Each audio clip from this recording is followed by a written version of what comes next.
All right, we are back with another extended cut of It's Not Normal, the podcast. In this week's episode, we talked all about expectations, and this stemmed from a TikTok that I posted a couple months back, basically talking about how I was raised to believe that if you had to ask someone to do something for you, it took all of the meaning out of that gesture. And so if I expressed to my husband that I wanted to do this thing, and he made an effort to do that thing, it would be really difficult for me to enjoy whatever it was because, one, I would feel uncomfortable that I had to ask in the first place, that he didn't just know what I wanted or when I wanted or how I wanted it. Two, you're not doing this thing because you want to do this. You're only doing it because I asked you to. So you're only doing it for me because I want to do it. And three, you're probably going out of your way to do something that you don't want to do or that you don't normally do. And so I am going to be hyper aware the entire time, trying to make sure that you're actually enjoying yourself. So it's a bit of a complex issue, and over 4 million of you have viewed this video and thousands of you have left your comments, and that's exactly the point of today's video. We are going to be diving into the comment section of this TikTok, so let's get into it. All right, the first comment is from C. I don't want them to read my mind, and I honestly don't care what we do. It's that I want them to want to do these things with me on their own. I totally understand where you're coming from, and that is how I felt for the longest time. For the first year or two of my relationship, before I understood that I was bringing any expectations into the relationship, that was how I would describe how I felt, where I don't want to do this thing with you because I asked you to. I want to do it because you want to do it.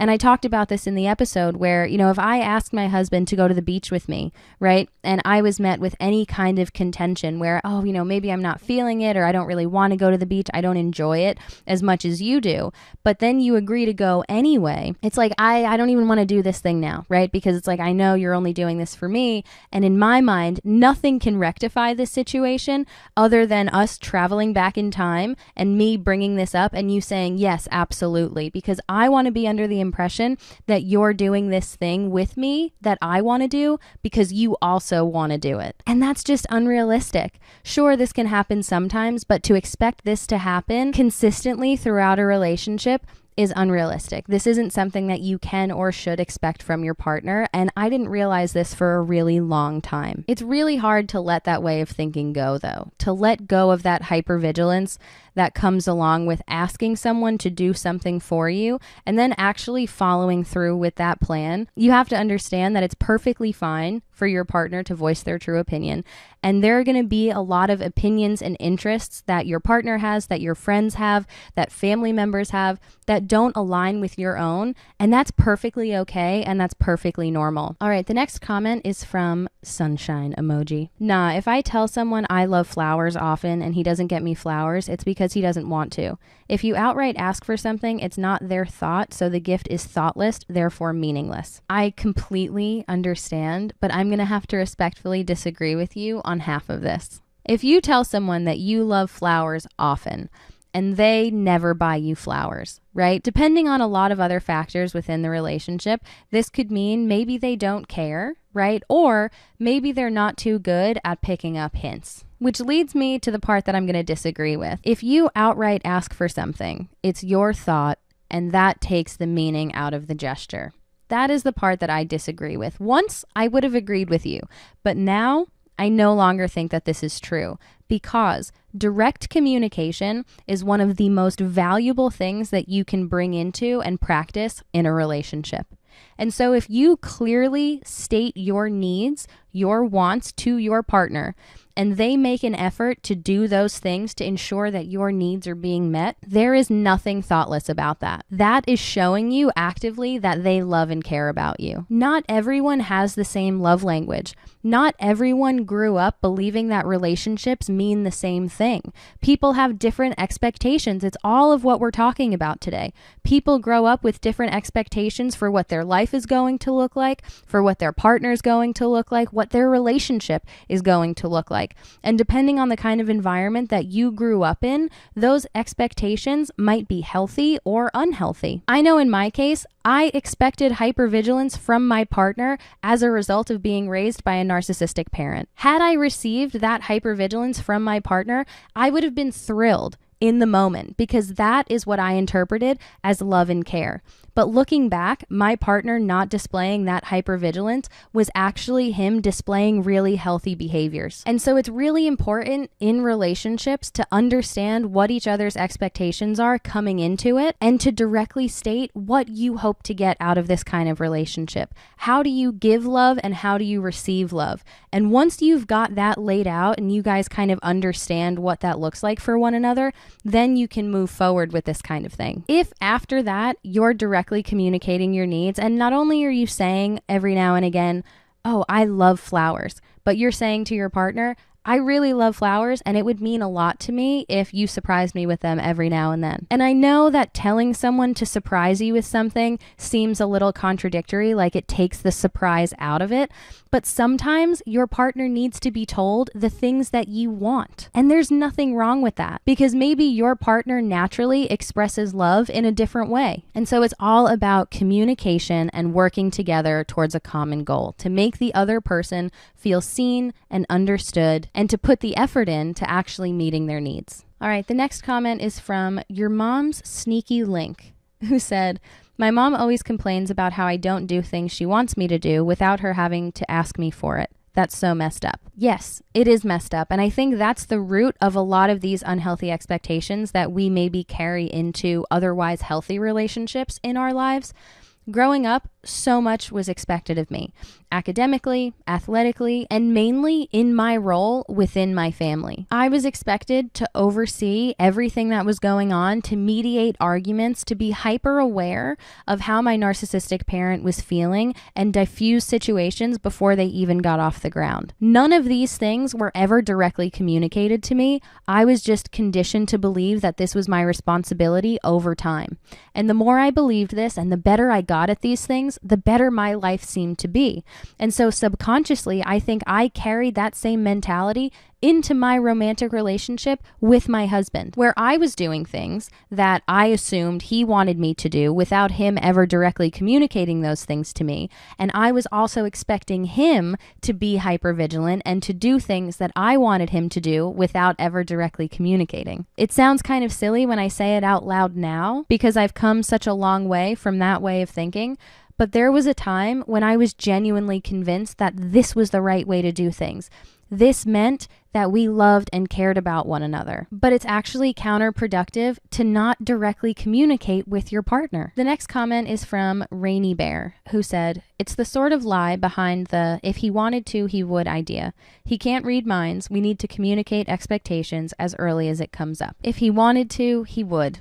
This is a phrase I'm sure all of us have seen way too much on social media, and I understand the sentiment behind it, right? I agree that a certain level of effort should be put in from both sides for a relationship to work. That is understood. But where things get a little complicated with this phrase is that I think this promotes an ideology or a mentality along the lines of, I should never have to communicate my direct needs to my partner. If he loves me or cares about me, he should just know these things and make the effort to do these things without me ever having to ask.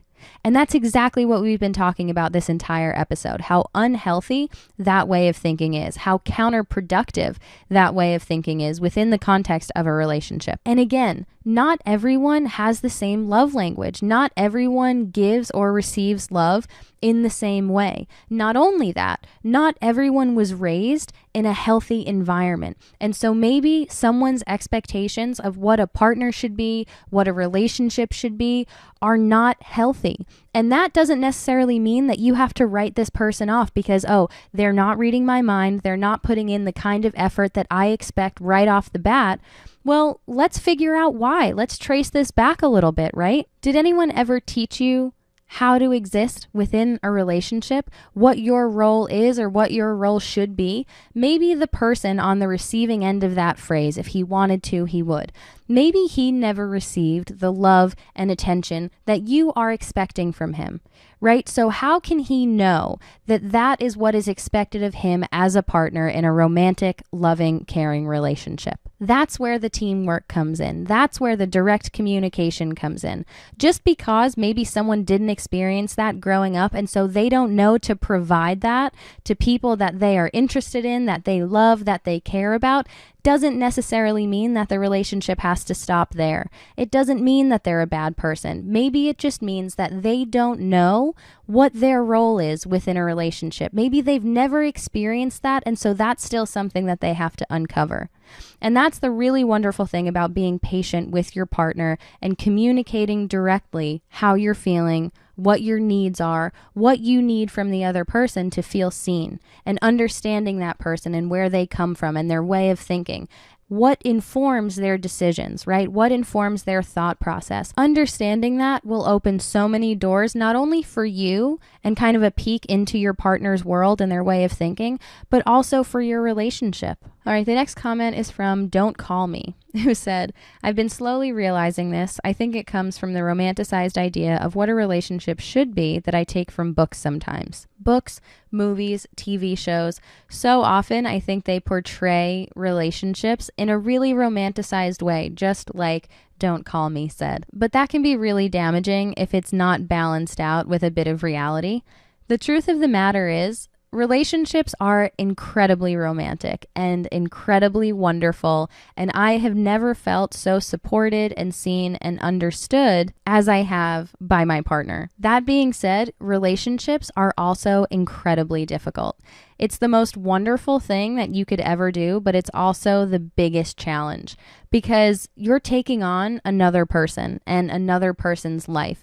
And I know I've got a lot of shit that I come with, right? I have unresolved childhood trauma. I grew up with a narcissistic parent, and I am realizing things about myself constantly. I had to unlearn a lot of unhealthy behavior. I displayed unhealthy behavior in the early years of my relationship because I thought what I was doing was right.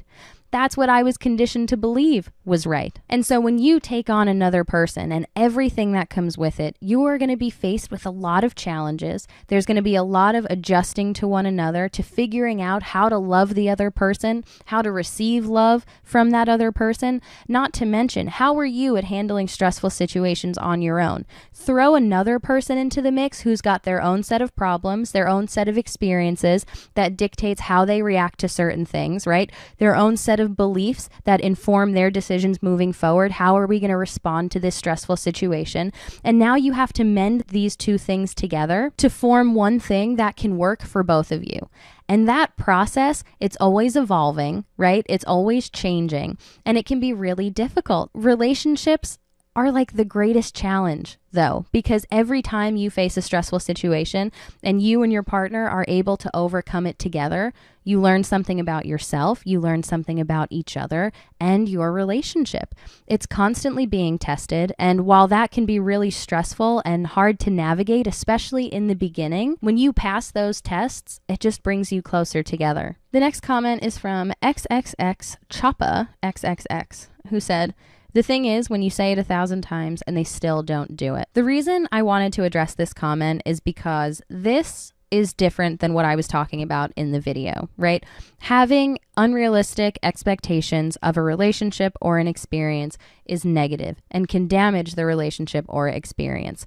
But there is a certain level of effort that needs to be put in by both sides in a relationship to make that relationship work. If you are directly communicating your needs to your partner, not once, but twice, 3 times, 5 times, whatever it might be, if you are repeating yourself over and over again, directly communicating what you need from your partner to feel loved, validated, heard, seen, if they are putting in no time or energy to try to meet your needs, that is a completely separate issue. I'm mainly talking here about asking your partner to do something, them going ahead and doing it, and then you still having a hard time enjoying that thing because you're hypervigilant. But that is a completely separate issue from asking someone to do something for you directly, communicating your needs, and those needs being neglected by that person. That is a reflection of the level of time and energy and effort that they are willing to put into the relationship. And that, I think, is a direct reflection of the level of importance that that relationship holds in their lives. And so that's something that you have to think about, whether it's a family member, a friend, or a romantic partner. All right, and then the last comment that we've got is from Oliver, who said, probably because in the past, when I asked for something, it was done, but they would hold it over my head or make me feel bad for asking. I wanted to wrap up with this comment because this, I think, is where so much of this guilt stems from. We've got the hypervigilance, which I think comes from growing up with a narcissistic parent and always feeling responsible for being aware of everything that's going on, because that is when life is best for you, right? You're doing this out of self-preservation. But then there's also that rare occurrence when you ask your narcissistic parent to do something for you and they actually go ahead and do it. And now they have something over you. They have something that they can use as leverage, and you almost feel indebted to them. And I think that leads to so many of us feeling uncomfortable asking anyone to do anything for us, because then you do feel that guilt. You feel like, okay, you did something for me, and so now I owe you and I have to return this favor with something of equal or greater value, right? So that we're even. The concept of someone just going out of their way and doing something nice for you, expecting nothing in return, is such a foreign concept to so many of us, because so many of us never experienced that. Growing up with a narcissistic parent, everything feels transactional. And so that can make it especially difficult to directly communicate our needs to our partner, especially if that involves asking them to do something specifically for us. Because there is that fear there that if I ask them to do this thing and they actually do it, now I'm going to owe them. Or now they're going to use this and hold this over my head if we get into an argument, or if they want to do something, or if they need me to do something for them, whatever it might be, they have something over me, and so it's better for me to just not ask. But it's so important to remember that not everyone is like that.